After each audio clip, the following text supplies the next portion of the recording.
Let's listen in to nominated Senator Abshiro speaking. Public Service Commission, 2 people as mandatory. That the LSK representatives of JSC should not be allowed to practice to avoid conflict of interest. I thank you. Thank you very much. On to Agenda 3, and we'll be drawing from the experience of our private sector partners. So I'd like to now call upon Gloria Ndeke from the Kenya Private Sector Alliance Foundation to speak about the Women and the Big Four agenda under the shared prosperity, particularly on the housing.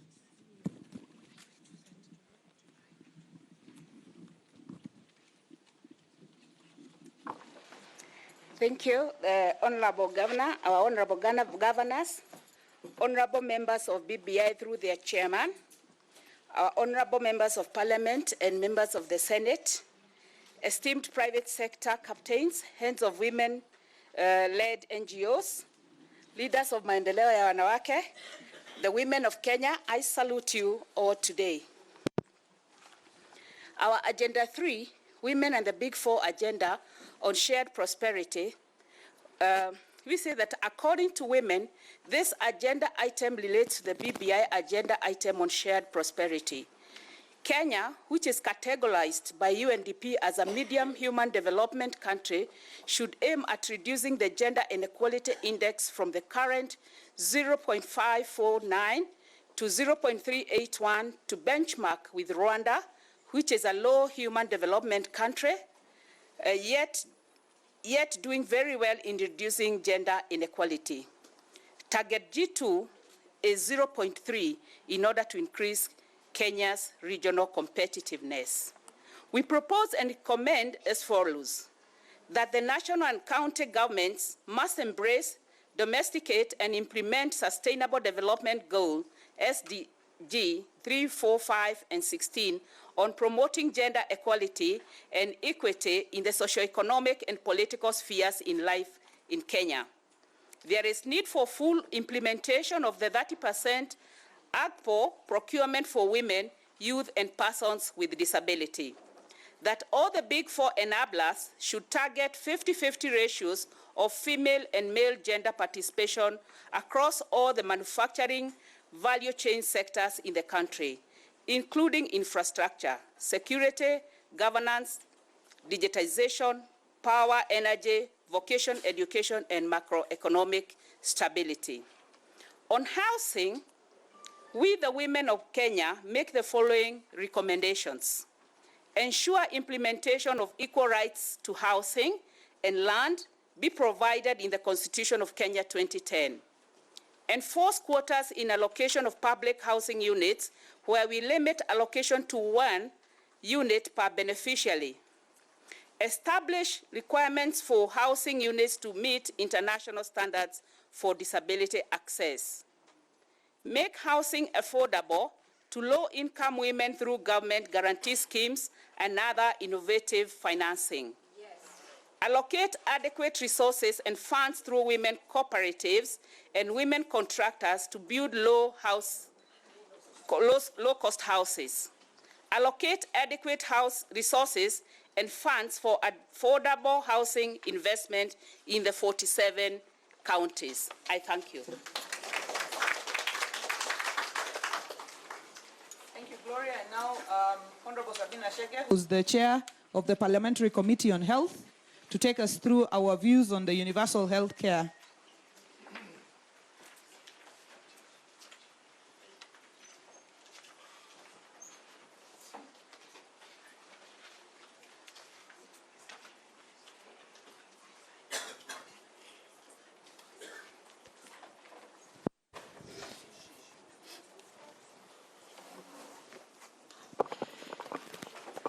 Thank you, Chair, and the members and distinguished ladies. This is a presentation on universal healthcare, and we make the following recommendation. Women are committed to lobby and advocate for the government at national and county levels to initiate health programs for all in the spirit and the letter of UHC. We urge the 2 levels of government to establish effective and efficient health systems that provide quality, affordable and accessible health care of the highest attainable standard in line with Article 43 of the Constitution of Kenya. We acknowledge that the national government has already embraced and adopted universal health coverage as one of the Big Four agenda. In our context, we perceive and embrace UHC as a framework that addresses to the principle of leave no one behind in matters of health. There should be a renewed commitment to primary health care as a basis of attaining universal health coverage. Women and girls, as well as men and boys, have specific health needs that including those related to sexual and reproductive health. So any package of essential services must include sexual and reproductive health services, going beyond maternal health, contraceptives, prevention and treatment for cervical cancer and sexually transmitted infections, prevention and response to gender-based violence. Government programs and policies must take care of the ever-increasing health burden among women and girls in the society. We make the following recommendation. 1, the creation of National Health Service Commission, similar to the Judicial Service Commission, Parliamentary Service Commission, National Police Service Commission, Teacher Service Commission. The mandates of this commission will be gender mainstreaming and training of gender health issues, just as in case of the TSC mandate in the education sector, and also to make sure that there is equal allocation of human resources across all the counties. Ensure access to decent and affordable housing, where we ensure 100% of low-income women have low-cost health insurance products, including services for infertility treatment, reproductive health, maternal health services, in vitro fertilization treatment, sexual and reproductive health, services for sexual violence and gender-based violence victims, psychosocial services, preventive and healthcare, as well as adequate personnel and equipment.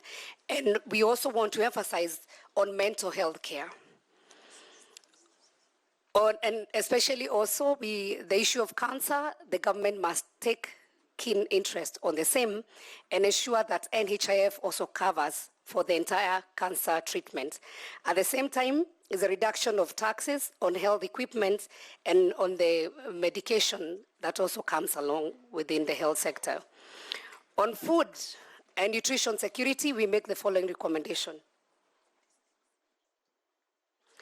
There is need for deliberate measures undertaken by national and county government to reduce the number of food insecure, those who go to bed hungry Kenyans. This establishes a zero tolerance for hunger and baseline so that we can then build towards proper nutrition for all. Thank you very much.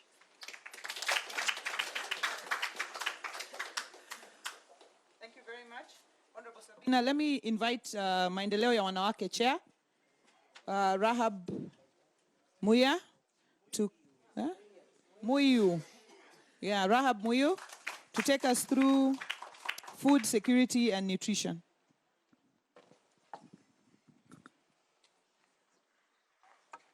Mr. Chairman and your team, our lady governors, the women members of parliament, Maendeleo is here for a second time. You invited us last year, and it is important that I recognize I came with my national team, and they are here today.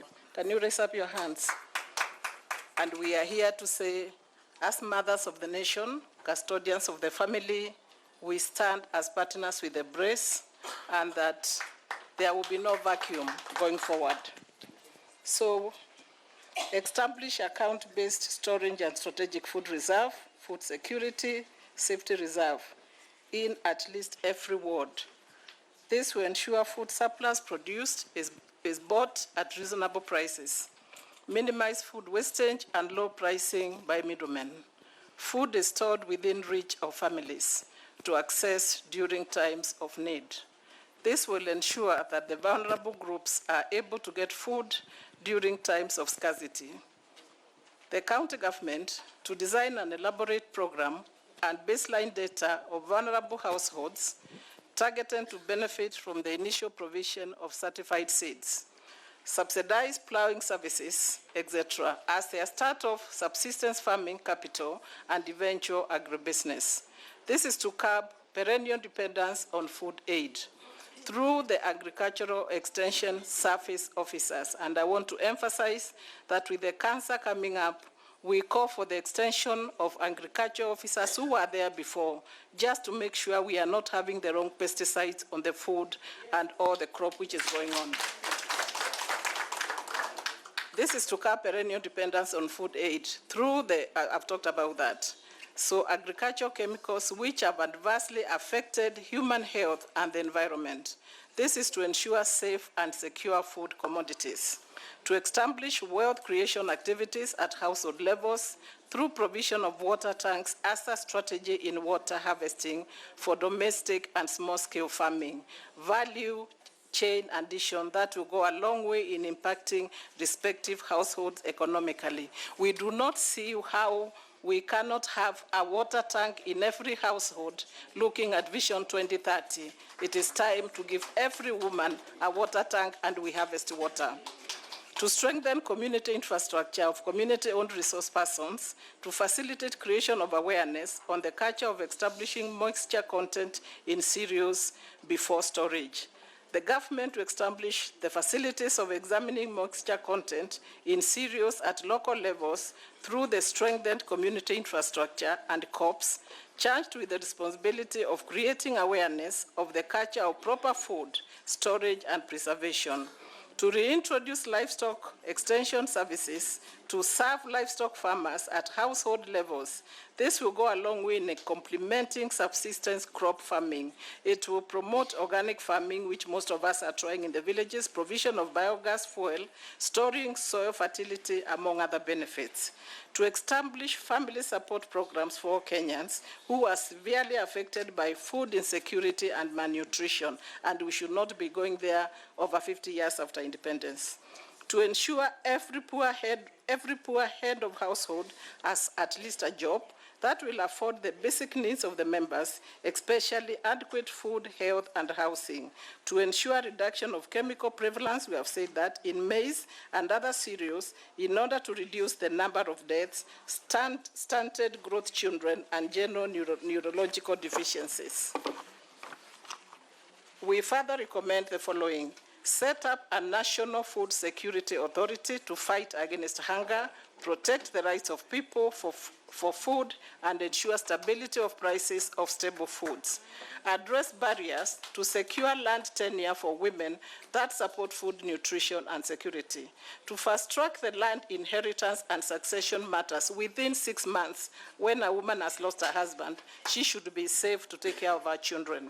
In matters to ensure to avoid destitution and disinheritance of women and children, including through alternative dispute resolution mechanisms such as mediation. To insert an equality clause in the Constitution on succession matters to ensure women get equal proportion of property, especially after they have lost their husbands, even some when their husbands are still living. Fast-track the enactment of implementation of the Food Security and Nutrition Bill 2018 by implementation by the Parliament of the Republic of Kenya. On manufacturing, somebody else is going. I thank you. Thank you, Honorable Florence Mutua, please, and manufacturing from Busia.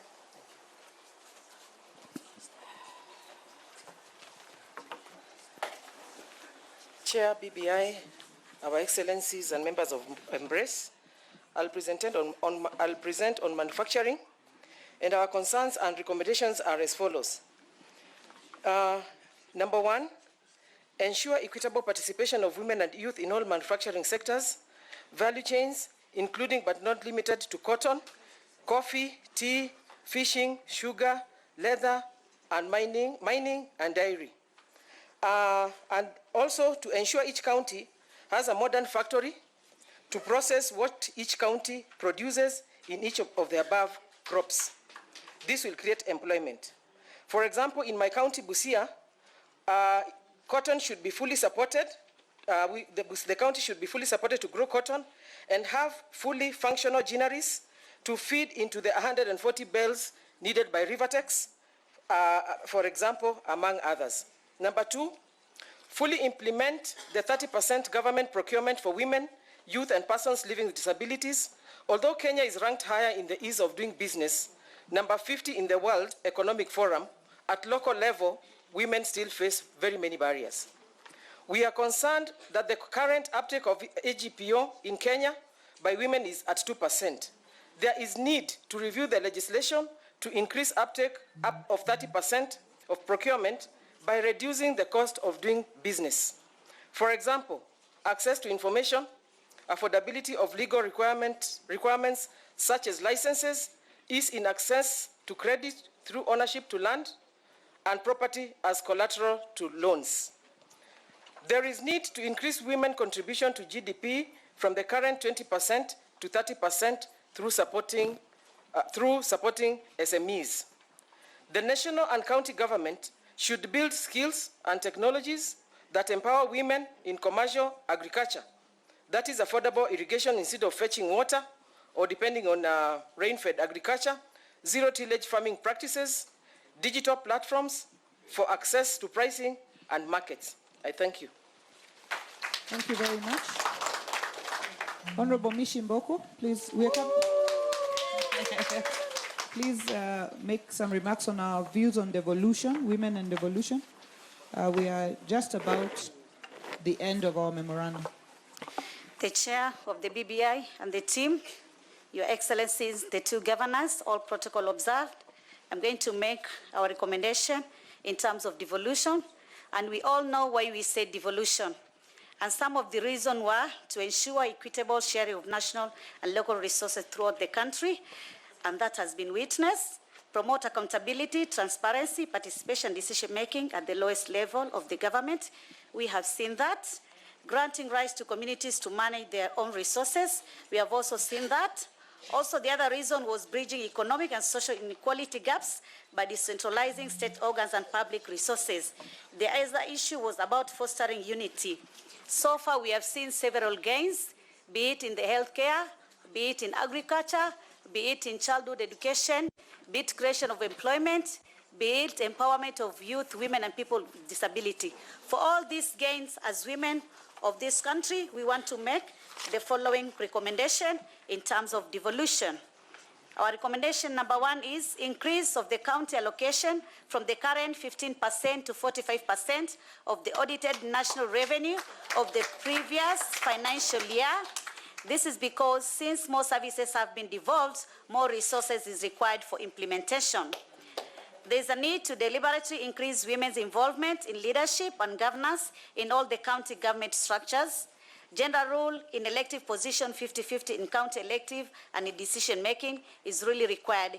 We have only seen in terms of the number of MCAs in the county government, which has followed the 2/3 gender rule.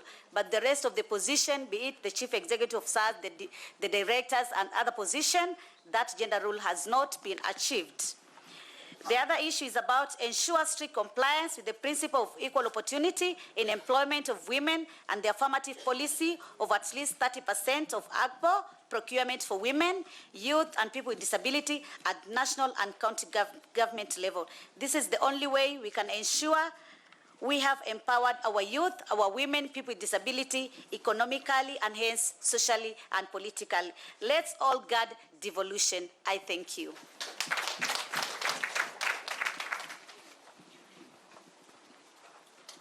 Thank you very much. Women participating in safety, peace, and security. Honorable Eve Obara.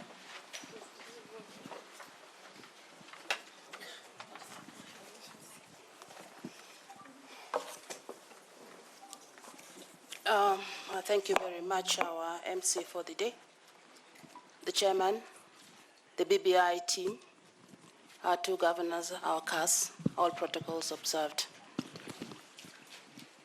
I'm going to speak on the Agenda 5, Women Participating in Safety, Peace and Security. The agenda item relates to the BBI agenda item on securing and ensuring our engagement strategy towards the preservation of peace and security by adhering to the do no harm principle, remaining conflict sensitive, and supporting trauma awareness. The National Police Service Commission should carry out a human resource staff audit and rationalization of salaries and remuneration to remove the current disparities between cadres. We should strengthen and enhance the role of women at all levels of decision-making and participation in efforts to counter violent extremism and radicalization. Recruitment and deployment of at least 30% female security officers to each police station so as to strengthen addressing the safety of women who come to report on cases affecting them. This will strengthen the gender desks, which are already there, established in each police station. We should also ensure safety of women, especially in cross-border trade, as in most cases, they are unfairly treated and molested. We should ensure border points have sufficient proper lighting around the border areas, that is the no man's land, toilets, bathrooms, baby care, breastfeeding mothers' rooms, smoking zones, and first aid facilities to cater for women and other groups. The government should revive and invigorate and strengthen the county and sub-county peace committees, Nyumba Kumi, village elders, community health workers, and ensure 50-50 participation of men and women in these committees. Make femicide, extreme gender-based violence, and terrorism offenses non-bailable. Increase the age of consent from the current 18 to 21. At the